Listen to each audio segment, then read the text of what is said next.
অনেক সময় দেখা যায় যে জিওমেট্রিটা স্কোয়ার হলো জিওমেট্রিটা একটা পার্ট করা থাকে, তো আমি এখানে একটা পলিগন এন্টার করে নিছি এইরকম স্পেসিফিকেশন দিয়ে যাতে আমার পার্টের জিওমেট্রিটা হয়ে যায়। তো আমার এইখানে একটা ছোট্ট একটা পার্ট আছে 0 থেকে 0.2 পর্যন্ত, তারপর 0.2 থেকে 0.8, আর তারপরে 0.8 থেকে 1।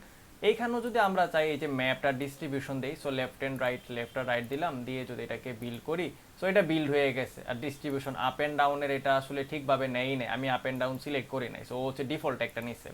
সো এখন প্রবলেমটা বোঝা যাচ্ছে, উপরের আপ পোর্শনটা অনেক বড়, নিচে ডাউন পোর্শন একটা টুকরা, সো এটা দিলে কি হবে, এটা দিলে ইরর দেখাচ্ছে। ওকে ঠিক আছে, তো ভাবলাম এইটার সাথে এই দুইটা কি জোড়া দিয়ে দিলে হবে, না হয় না, ইরর দেখাচ্ছে।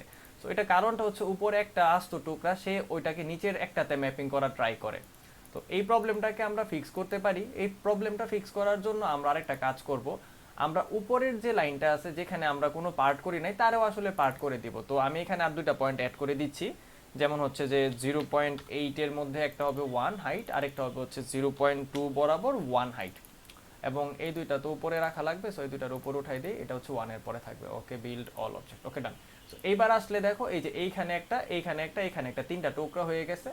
এখন আমরা লেফট আর রাইট, আচ্ছা এটা ইউজুয়ালি একটু বড় হয়ে যায় অনেক সময় কারণ এই পয়েন্টটাকে এক্সটেন্ড করা হয়েছে।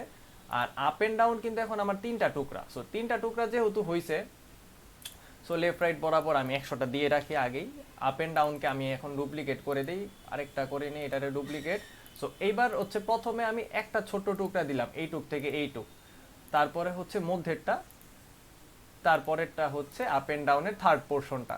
এখন যেহেতু আমি 100টা সাইজ দেওয়ার চেষ্টা করছি যাতে আমি হিসাব করতে সোজা হয়, তো এখানে 0.2 পর্যন্ত হবে হচ্ছে 20টা, আর এখানে মধ্যে আছে 0.6, তাহলে এখানে থাকবে হচ্ছে 60টা, আর এখানে থাকবে হচ্ছে আর বাকি 20টা, লাস্টের 20টা।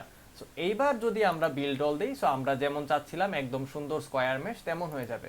তো পার্টের জিওমেট্রি হলে আমরা চাইলে এইভাবে এই জিওমেট্রিটাকে যেখানে আমার প্রয়োজন নেই সেইখানেও একটা পার্ট ইমাজিন করে দেন হচ্ছে আমি এইভাবে মেশটা নিতে পারি। সো এটা হয়তো হেল্পফুল হতে পারে।